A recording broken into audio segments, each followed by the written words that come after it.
Beleza, pessoal? Meu nome é Tiago Carvalho. Bem-vindo ao seu canal Me Ajuda Medicina. E na aula de hoje vamos iniciar uma série falando sobre sistema respiratório. E na aula introdutória vamos falar um pouco sobre anatomia, fisiologia e histologia. Roda a vinheta!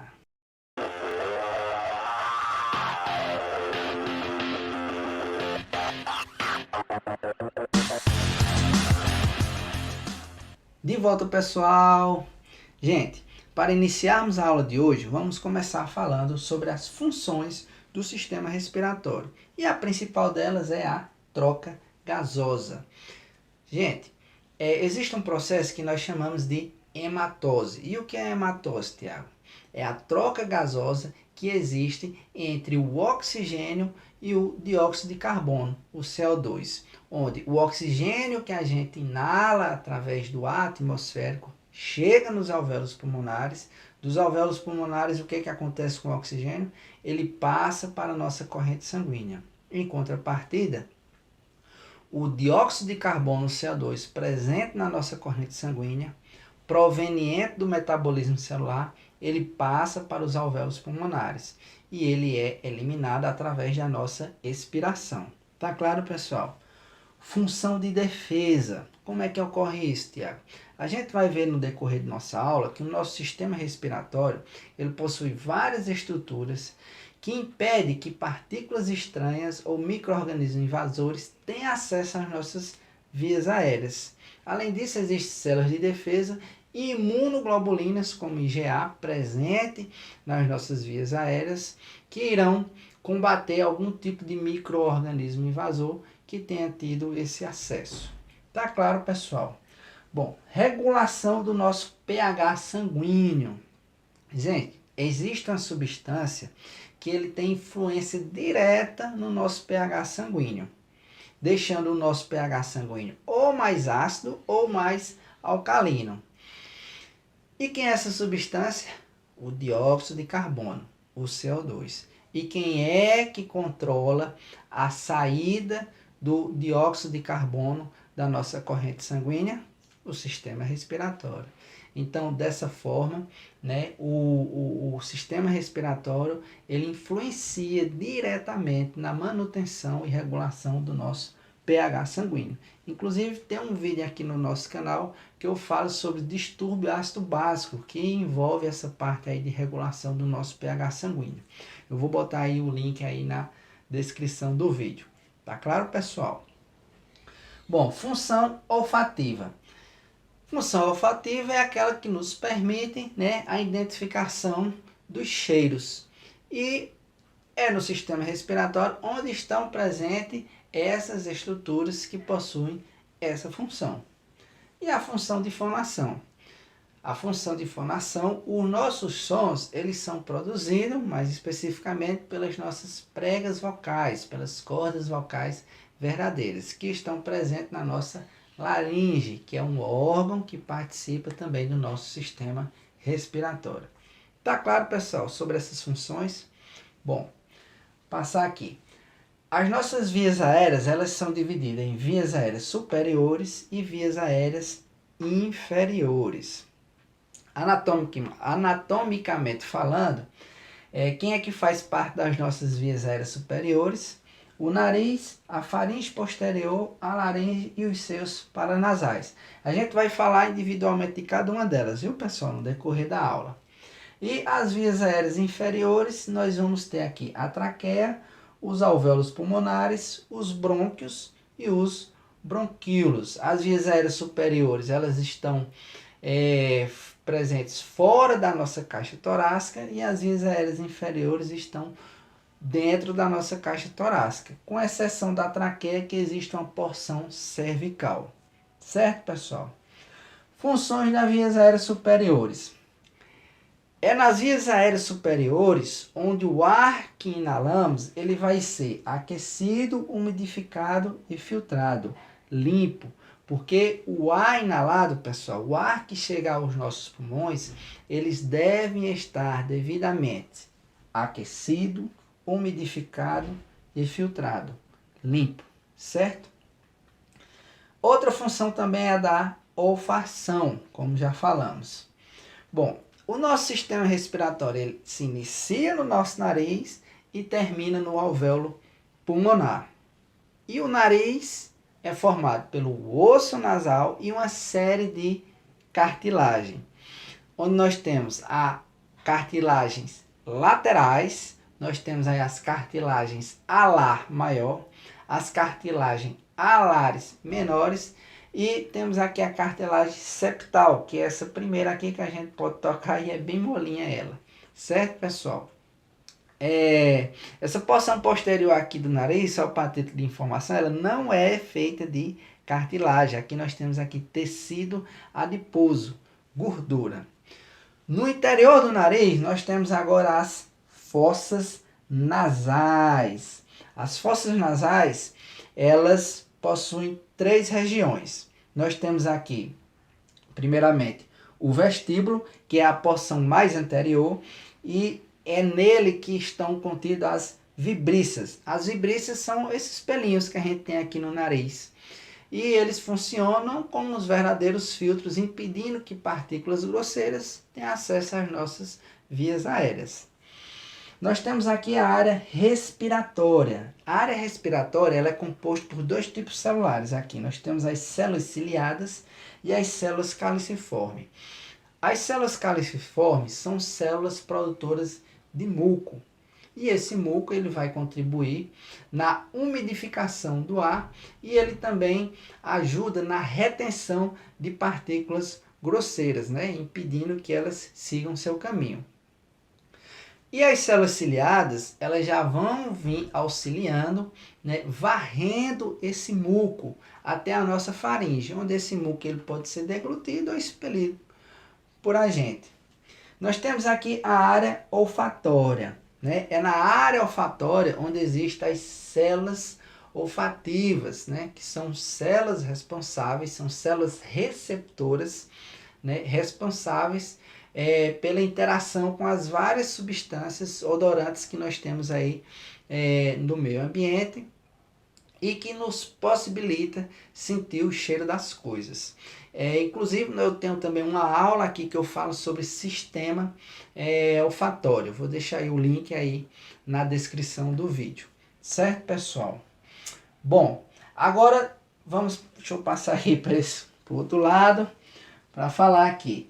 As fossas nasais, elas possuem 4 paredes. Nós temos aqui uma parede medial, uma parede lateral, a parede cefálica e um piso.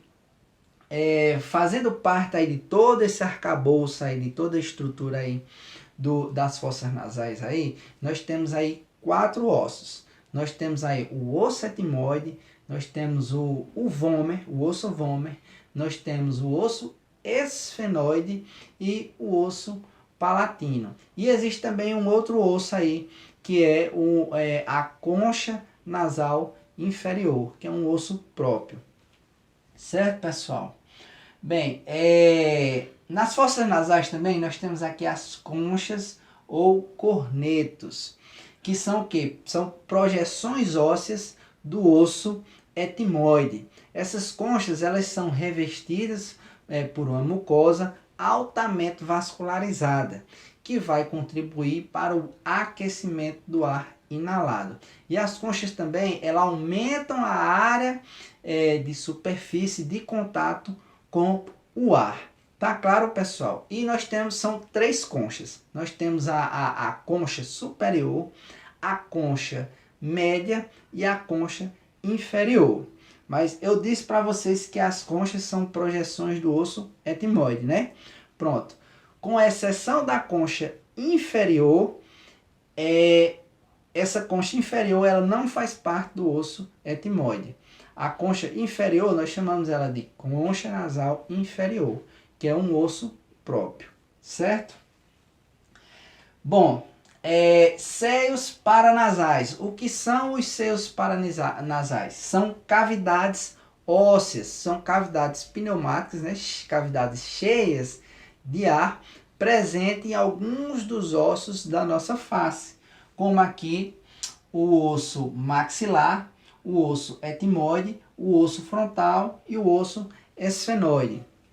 Essas cavidades, elas atuam como verdadeiras caixas de ressonância para os sons emitidos.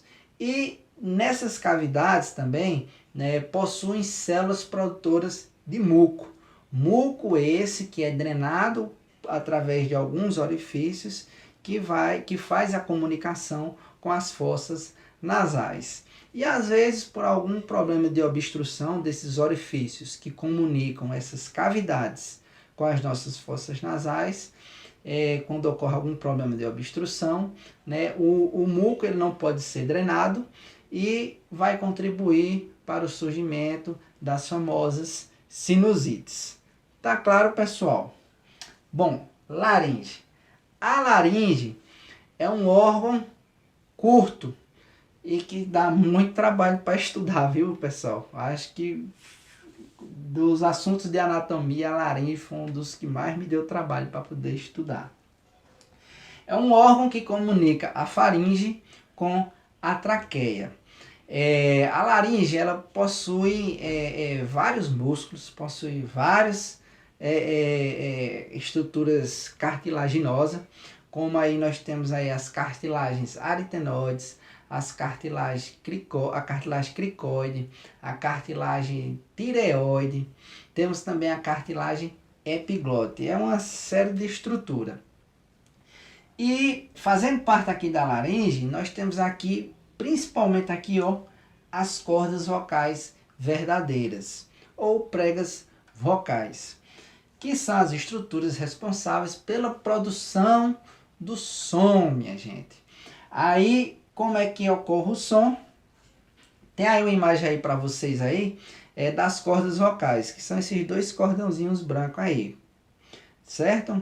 A partir da interação que ocorre entre as cartilagens cricoide e aritenoide, as cordas vocais elas se aproximam e com a passagem do ar elas vão vibrar, emitindo os sons característicos. Tá certo? Tá claro, pessoal? Isso aí. Bom, o espaço que existe entre as cordas vocais nós chamamos de glote.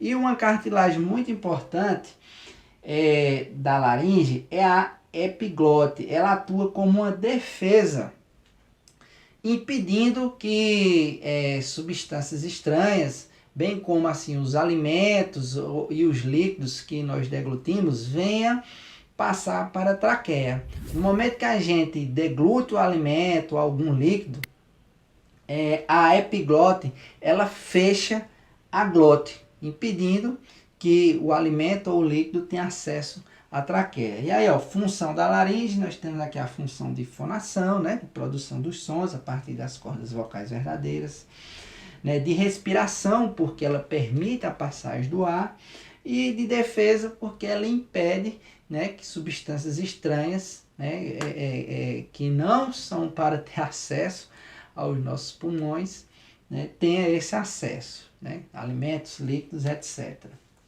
Temos agora as vias aéreas inferiores. Vou dar uma respirada aqui. Bom,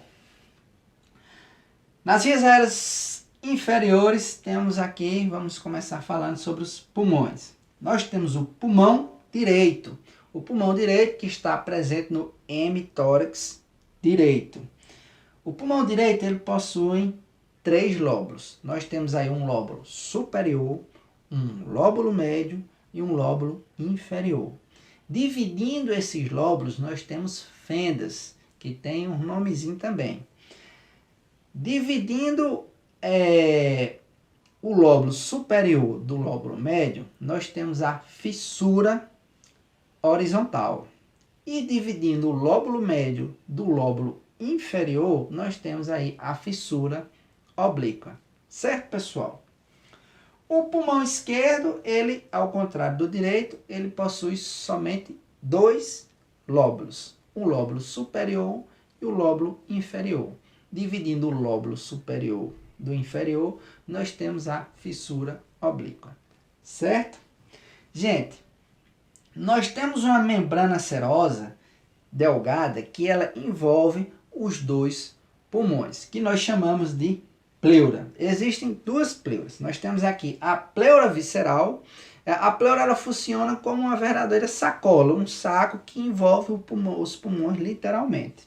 E aí nós temos a pleura visceral, que a pleura visceral está em contato íntimo com o pulmão, e a pleura parental, que é outro saquinho que envolve o pulmão, mas que vai estar em contato íntimo com a parede torácica. Tá claro, pessoal? Entre as pleuras, nós temos aí um espaço que nós chamamos de espaço pleural.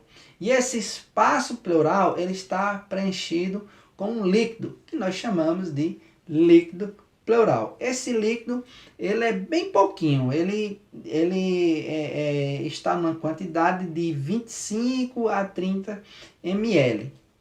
E as pleuras elas vêm auxiliar no deslizamento dos pulmões no momento de expansão e esvaziamento. Existe outro detalhe também, que no espaço pleural existe uma pressão negativa, porque o líquido pleural que é produzido, ele é drenado pelos vasos linfáticos. E essa drenagem produz uma pressão negativa, mais ou menos de menos 5 centímetros de água. E essa pressão negativa ela vem contribuir para a manutenção dos alvéolos pulmonares abertos, para que eles se mantenham expandidos e não se colabem, se fechem. Mas isso aí é uma coisa que a gente vai estudar nas aulas posteriores. Tá claro, pessoal? Bom, traqueia. A traqueia é um órgão cilindro que possui mais ou menos 11 centímetros, onde nós temos uma porção cervical e uma porção torácica. A traqueia possui de 15 a 20 anéis cartilaginosos em forma de C. Esses anéis cartilaginosos, eles contribuem para que a traqueia se mantenha aberta. E esses anéis, como falou a lei, é em forma de C. Esses anéis eles não são fechados, eles são em forma de C. A sua porção posterior, né, as suas extremidades, elas não se fecham, elas não se unem. E a porção que está aberta, ela está voltada para a porção posterior da traqueia, a parte de trás. Fazendo a união desses anéis, nós temos aí uma série de fibras elásticas e musculares, que também auxiliam e contribuem aí para a flexibilização do diâmetro da traqueia. Certo, pessoal? A traqueia ela está revestida por células epiteliais ciliadas e células caliciformes. Essas células caliciformes elas secretam muco. Muco esse que vai auxiliar na umidificação do ar e também na retenção de partículas. E os cílios, por sua vez, vão fazer a função de varrer esse muco até a nossa faringe, onde nós podemos deglutir ou expelir essas secreções. Só para título de informação, para cada célula ciliada nós temos 300 cílios na sua porção apical.